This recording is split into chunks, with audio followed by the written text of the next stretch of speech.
भाई जो गुरु बचन पे डट गे, कट गे फंद 84। मार्ग बिना चलन है तेरा, सतगुरु मेटे तिमर अंधेरा। मार्ग बिना चलन है तेरा, यानी सतगुरु जब अपने हंस को यहां से लेकर जाएगा तो काल को पता भी नहीं चलेगा। मार्ग बिना चलन है तेरा, जब सतलोक का चलने का समय आएगा तो कोई निर्धारित मार्ग नहीं होता। भाई और बहनों, दास आपको अक्सर बार बार बहुत सारी बातें बोलता है, आप लोगों को मजाक लगती हैं उस समय वो बातें। जैसे परमात्मा तो अपने आप को छुपाते हैं भाई, और परमेश्वर कहते हैं कि भाई जब तुम त्रिकुटी पर जाओगे तो वहां पे काल मेरे रूप में भी आ सकता है, यानी तुम्हारे गुरु के रूप में भी आ सकता है। और परमात्मा ने हमें इसकी विधि भी बताई, तो विधि तो हमने फॉलो करनी है। दंडवत करने से पहले जो भी मंत्र मिला हुआ है उसका जाप तो हमें करना ही करना है। लेकिन दास आपको क्या कहता है फिर कि गुरु जो बोल रहा है वो सत्य है, इसमें कोई दो राय नहीं है, लेकिन काल गुरु का रूप नहीं बना सकता। सतगुरु रामपाल जी परमेश्वर स्वयं कबीर परमात्मा है, और काल अपने बाप का रूप नहीं बना सकता। भाई कॉमन सेंस की बात है, जब गुरुजी यानी कबीर परमात्मा प्रथम बार इस काल लोक में आए और तपतशिला पर काल के साथ उनकी भेंट हुई, एग्रीमेंट हुआ, तो काल ने क्या कहा था कि भाई ये परमात्मा आप मुझे अपना रूप बनाने का वरदान दे दो। क्योंकि परमात्मा उस समय अपने पुत्र जोगजीत के रूप में आए थे, तो काल ने सोचा ये तो मेरा भाई है, तो काल ने उससे वरदान मांगा था कि आप मुझे अपना रूप बनाने का वरदान दे दो कि मैं आपका जैसा रूप बना सकूं। और रूप उसने किस लिए मांगा था? क्योंकि काल को पता है कि ये नीचे जाएगा, जीव आत्माओं को नाम दीक्षा देगा, ये उनका जो है वो गुरु बनेगा, और जब वो जीव आत्माएं त्रिकुटी पर आएंगी तो मैं जोगजीत का रूप बना के जो वरदान मैं इससे मांग रहा हूं चापलूसी से, जोगजीत का रूप बना के उन आत्माओं को ठग लूंगा मैं। वो आत्मा सोचेंगे ये तो हमारे गुरुजी है, उनको क्या पता जोगजीत के रूप में काल है, क्योंकि काल ने वरदान मांग लिया। तो परमात्मा जो अपने पुत्र जोगजीत के रूप में थे, काल केवल जोगजीत ही समझ रहा था। परमात्मा ने कहा कि तथास्तु, बना लेना मेरा रूप। तो भाई मालिक ने उनको वरदान दे दिया। अब कॉमन सेंस की बात है, आज हमें यह तो कन्फर्म हो गया कि संत रामपाल जी स्वयं कबीर परमात्मा है, और वो काल 21 ब्रह्मांड का स्वामी, भाई उसके भी कुछ नियम है, कुछ मर्यादा है। उसको भी डर लगता है परमात्मा से कि एक गलती करी उसकी सजा तो ये मिली, और अब की बार अगर कोई गलती कर दी तो ना जाने कहां जाके पटकेगा। तो उस जब काल ने अपने भाई का रूप बनाने के लिए भी पहले उनसे आज्ञा मांगी, अपने भाई का रूप बनाने की भी आज्ञा मांगी, तो फिर अपने बाप का रूप क्या ऐसे बना लेगा क्या? वो औकात है क्या? हिम्मत है क्या? जो भाई का रूप बनाने के लिए भाई से आदेश ले रहा है, तो बाप का रूप क्या बिना आदेश के बना लेगा? इसलिए दास कहता कि गुरु जी का रूप, कबीर परमात्मा सतगुरु रामपाल जी का रूप ये काल नहीं बना सकता, किसी भी सूरत में नहीं बना सकता। हां, त्रिकुटी पर सतगुरु रामपाल जी स्वयं काल का रूप बनाकर भक्तों की परीक्षा लेता है, क्योंकि ये तो समर्थ है, ये तो किसी का रूप बना सकता है। भाई पार्वती का रूप किसने बनाया? भस्मासुर को भस्म करने के लिए सतगुरु रामपाल जी परमेश्वर जी ने, कबीर परमात्मा ने बनाया। गोवर्धन पर्वत उठाया अपनी उंगली पर, तो श्री कृष्ण का रूप किसने बनाया? आज पता चल रहा है ना, सतगुरु रामपाल जी परमेश्वर जी ने बनाया। तो ये कुछ भी कर सकता है, समर्थ है, तो किसी का भी रूप बना सकता है, अनंत कोटि कलाओं का स्वामी है।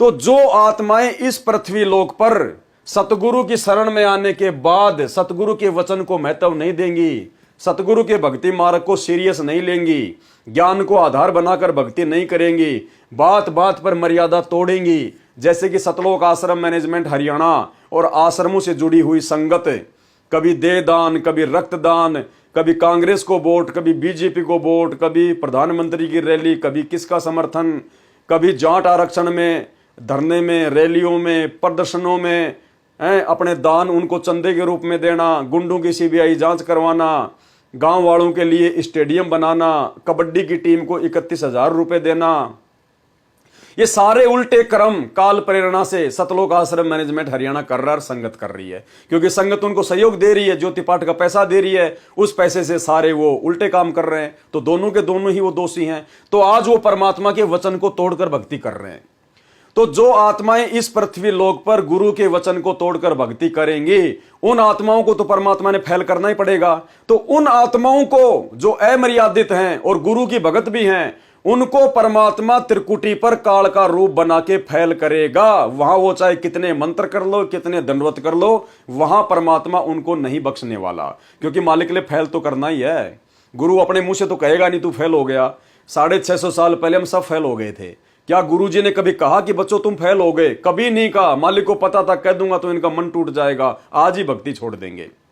तो काशी में हमारी परीक्षा होने के बाद भी, उसके बाद भी हम फिर गुरुजी की शरण में वापस जाने लग गए थे। गुरुजी ने फिर 20-25 साल तक सत्संग किए, लेकिन कभी नहीं कहा कि तुम फेल हो गए। तो गुरु नहीं कहेगा कि तू फेल हो गया, क्योंकि गुरु का काल के साथ एग्रीमेंट है। काल ने कहा था परमात्मा अपना ज्ञान देना, जो आपके ज्ञान को समझे आपका, जो ना समझे उसको मेरे मुंह में छोड़ देना।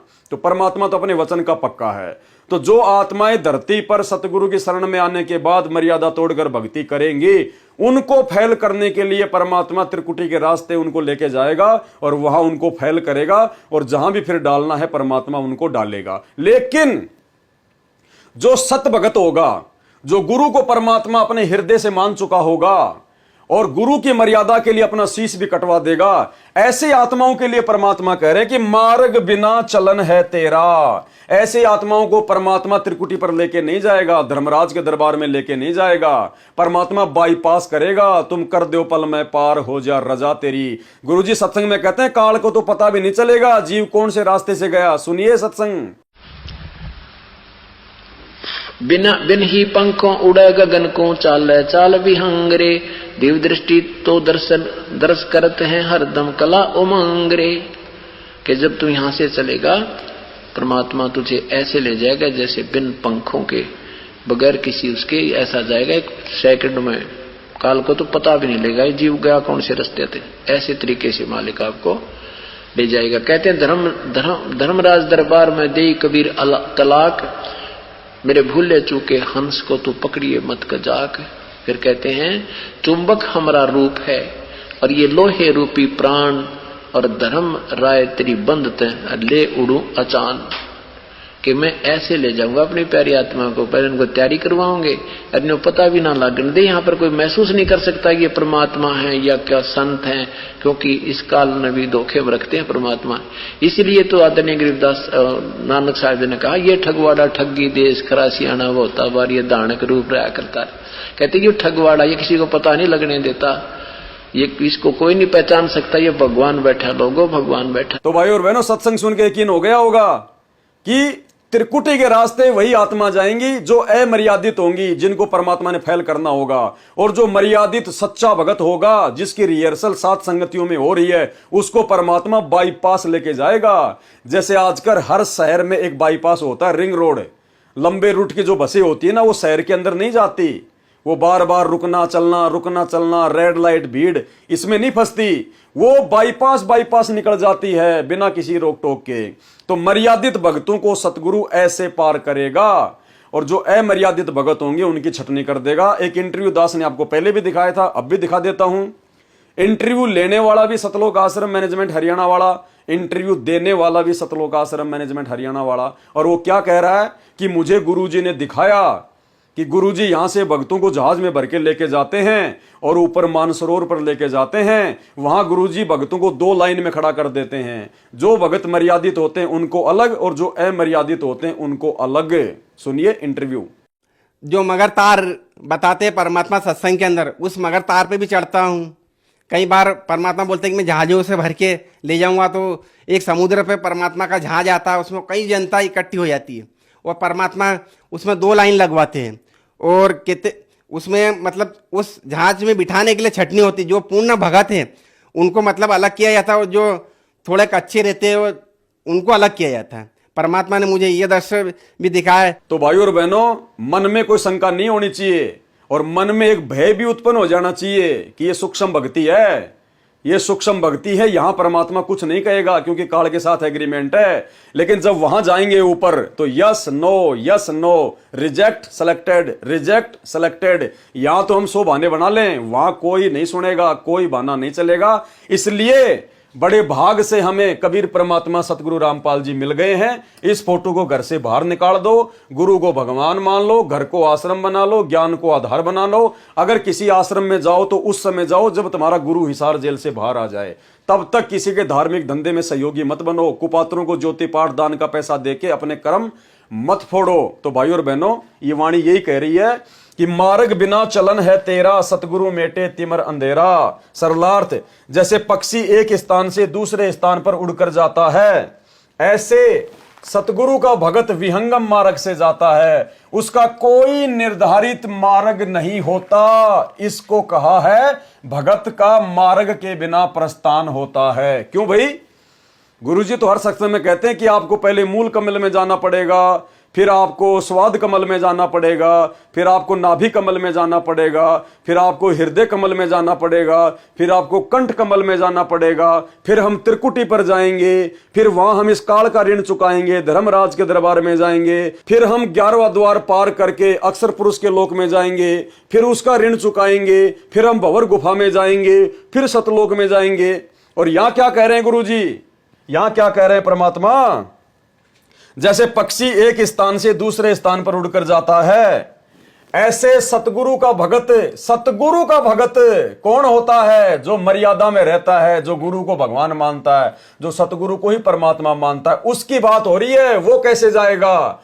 सतगुरु का भगत विहंगम मार्ग से जाता है। जैसे पक्षी एक पेड़ से उड़ के दूसरे पेड़ पे गया, कोई रास्ता ही नहीं दिखाई दिया कहां से गया, ना कोई लाइन बनी, ना कोई चिन्ह बना। सतगुरु का भगत विहंगम मार्ग से जाता है, उसका कोई निर्धारित मार्ग नहीं होता। इसको कहा है कि भगत का मार्ग के बिना प्रस्थान होना। अर्थात गुरुजी कहते हैं बच्चों, सौपन जैसा लगेगा तुम्हें, सौपन जैसा। तुम्हें तो सतलोक जाने के कई दिन बाद पता चलेगा कि मैं सतलोक में आ गया। सुनिए सत्संग। जिनको ले जाना चाहते हैं परमात्मा, फटाफट इस पता नहीं चलेगा ये शरीर छोड़ दिया हमने, और ऐसे निकल कर भागेंगे जैसे रजाई छोड़कर भाग लिया करें। गुरु जी आगे छोड़ रजाई भाग लो, दर्शन करेंगे। तो शरीर को ऐसे छोड़कर भाग लेंगे और उस जहाज में बैठ जाएंगे। भगत आपस में कह रहे होंगे कहाँ चल रहे हैं? जहां गुरु जी जाएंगे सत्संग करेंगे, आगे चल के फिर सतलोक में जाकर सत्संग करेंगे, वहां छोड़। सतगुरु का भगत विहंगम मार्ग से जाता है, उसका कोई निर्धारित मार्ग नहीं होता। इसको कहा है कि भगत का मार्ग के बिना प्रस्थान होता है। अज्ञान अंधेरा को सतगुरु समाप्त करते हैं। तिमिर मानी अंधेरा। तो भाई और बहनों, हमने तो विहंगम मार्ग से जाना है। उसके लिए जो भी कुर्बानी देनी पड़ेगी, जो भी संघर्ष करना पड़ेगा, वो हम करेंगे। और सत्सेवक भाई बहन तो 90% विहंगम मार्ग के नजदीक हैं। भाई जो गुरु बचन पे डट गे, कट गे फंद 84 के, कट गे फंद 84 के, कट गे फंद 84 के।